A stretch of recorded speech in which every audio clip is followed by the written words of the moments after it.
Olá, graça e paz, meus irmãos. Sou o pastor Cícero Pereira, do canal Eu na IBD. Mais uma vez estamos aqui para disponibilizar para você que é professor da escola bíblica, você que é professora, os slides da lição de número 5 do primeiro trimestre de 2021. Meus amados, muito obrigado. Estou aqui passando para deixar para vocês. Hoje é sábado, dia 30, 16 horas, 7 minutos. Isso quer dizer que eu estou atrasado, me perdoe. É a correria do dia a dia, meus amados. Mas não poderia deixar vocês sem os slides, certo? Então não se esqueça aí de deixar aquele joinha, tá certo? E se esse trabalho tem sido bênção para você, de alguma forma eu tenho te ajudado, gostaria que você me ajudasse também. Como é que você pode fazer isso? Compartilhando, indicando esse trabalho para outras pessoas, tá certo? E você que está chegando aqui pela primeira vez, não sabe como é que funciona, funciona da seguinte forma aqui o meu canal. Eu disponibilizo toda semana os slides referentes à próxima lição, né, do domingo seguinte, da revistinha da CPAD, das lições mais específicas dos adultos, né? Então eu disponibilizo para você adquirir esse produto. É muito simples. Aqui embaixo aí, tá vendo aí, ó? Dá uma olhadinha. Tem um link. Você vai clicar nesse link aí que tá para download e você vai ser direcionado para a página de download e você vai fazer o download no seu computador. Para você usar ele na sua igreja, você precisa de um notebook e uma TV de LED ou um data show. Se na sua igreja tiver um data show, você vai precisar do seu notebook. E se tiver um computador lá na sua igreja, você não vai precisar mais de nada, né? Só instalar, fazer o download aí, certo? Bom, dito isto, só tenho a agradecer a vocês e vamos então aqui para esta pré-explicação de como que está elaborado esses slides, tá? Quero dizer que esses slides são todos editáveis, vocês podem editar. E eu não vou aqui dar uma aula, né? Eu vou passar os slides para que você tenha uma ideia de como é a dinâmica desses slides. E aí você pode alterar, você pode tirar, acrescentar algumas informações. Fique à vontade. Eu uso do jeito que está aqui. A minha aula é do jeito que está aqui. Beleza? Então, na lição de número 5, nós iremos falar sobre o fruto do Espírito, o eu crucificado. A leitura do texto áureo se encontra no livro que o apóstolo escreveu aos Romanos, né? Na verdade, a carta aos Romanos, capítulo 15, versículo 13. Verdade prática. O fruto do Espírito é um dos temas mais vibrantes da era da ética cristã, pois mostra para o mundo o que o Espírito Santo colocou dentro de cada um de nós.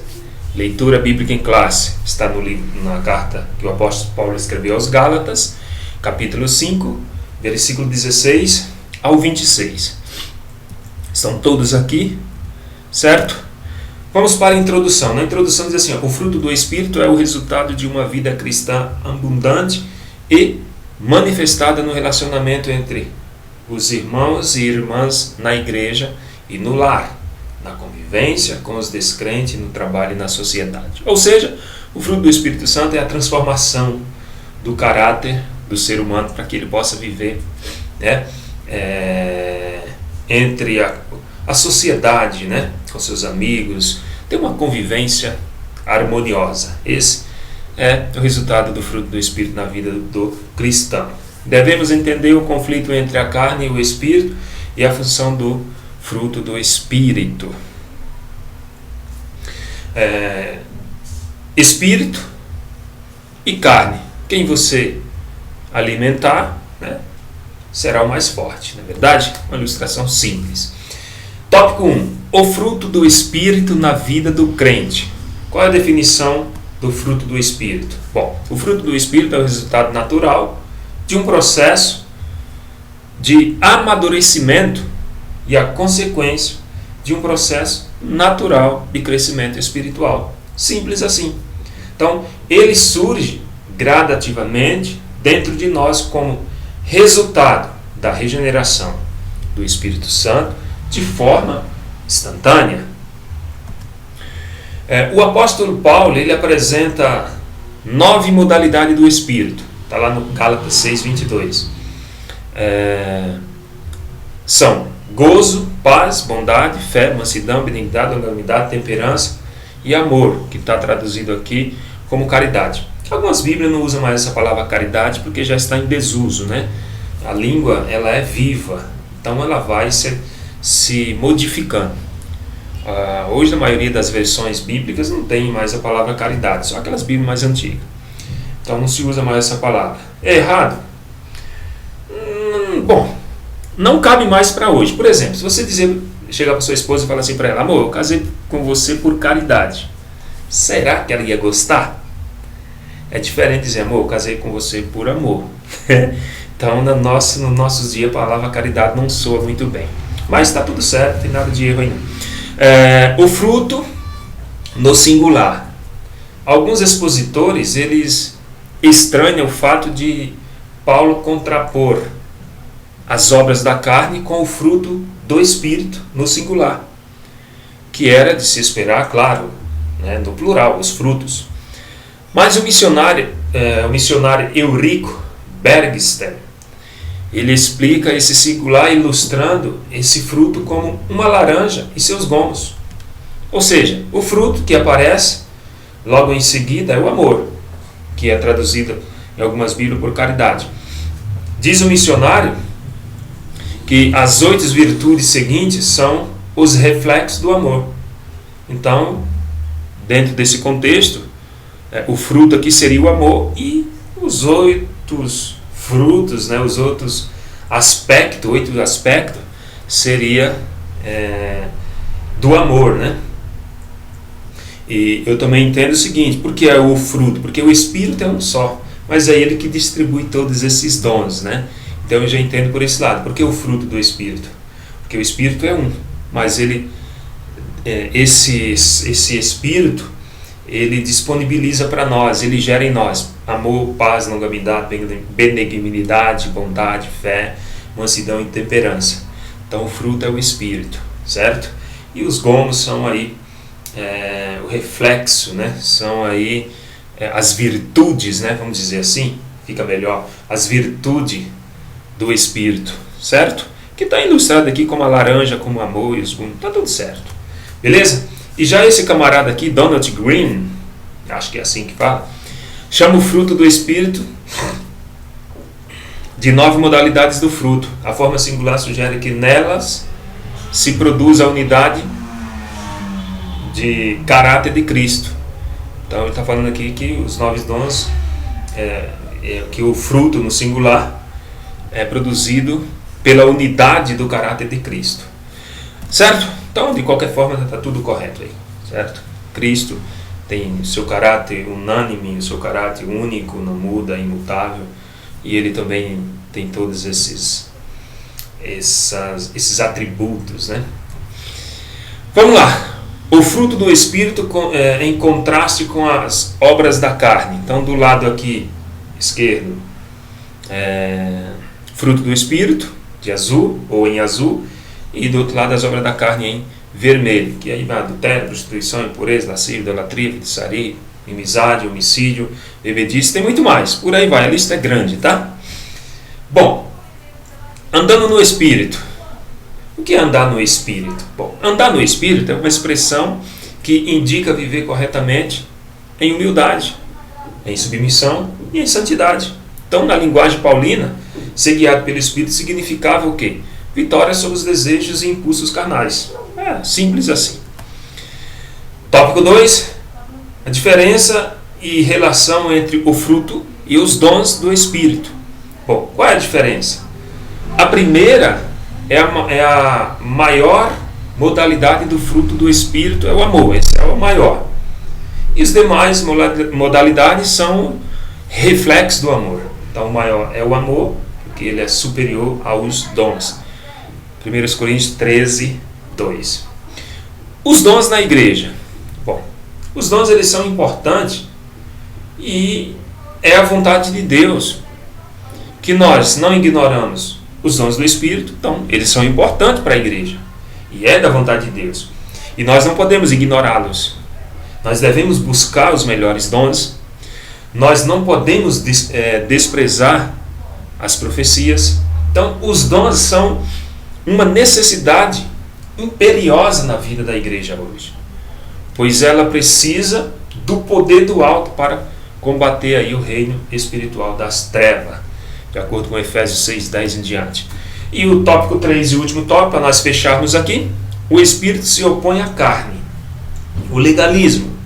Bom, o apóstolo Paulo, ele mostra que para ser legalista, viver de acordo com a lei depende da carne, mas para viver no Espírito não depende da carne, mas depende da graça de Deus. Então, para viver no Espírito, para viver no Espírito não depende da lei, mas depende da graça de Deus. Então, o sistema legalista que os opositores de Paulo, os judaizantes, que eles eram judaizantes, eles ensinavam nas igrejas da Galácia, é egocêntrico, ou seja, motivado pela carne e gera competição espiritual que resulta em desavença. A carne e o espírito. Bom, a palavra carne, charx, que é carne, a palavra grega aqui para carne é charx, tem muito significado na Bíblia, principalmente nos escritos paulinos. Então a carne significa fraqueza física, corpo, o ser humano completo, pecado, desejo pecaminoso. Então, resumindo tudo, obra da carne significa o conjunto de impulsos pecaminosos que domina o ser humano. Isso é a obra da carne. A palavra pneuma, que é a mesma palavra para espírito, que se aplica ao Espírito Santo e ao espírito humano também, e também aos anjos e os espíritos do mundo. Então, é só prestar atenção ao contexto para saber de que espírito o escritor sagrado está se referindo. Que a palavra pneuma, que é a palavra grega, ela se refere tanto para espírito como para espíritos imundos, anjos, espírito do homem. É a mesma coisa da palavra lá no Antigo Testamento, que é a palavra ruach, que é a mesma palavra para alma, como pessoa, como espírito da pessoa, como espírito da pessoa, como espírito, vento, todas essas coisas aí. Beleza? Fechando aqui. A posição do espírito, a oposição, melhor dizendo, do espírito contra a carne na vida cristã mostra que temos que matar o eu, certo? Então, o eu, ele tem que ser sepultado. Os que são de Cristo crucificam a carne com as suas paixões e concupiscência.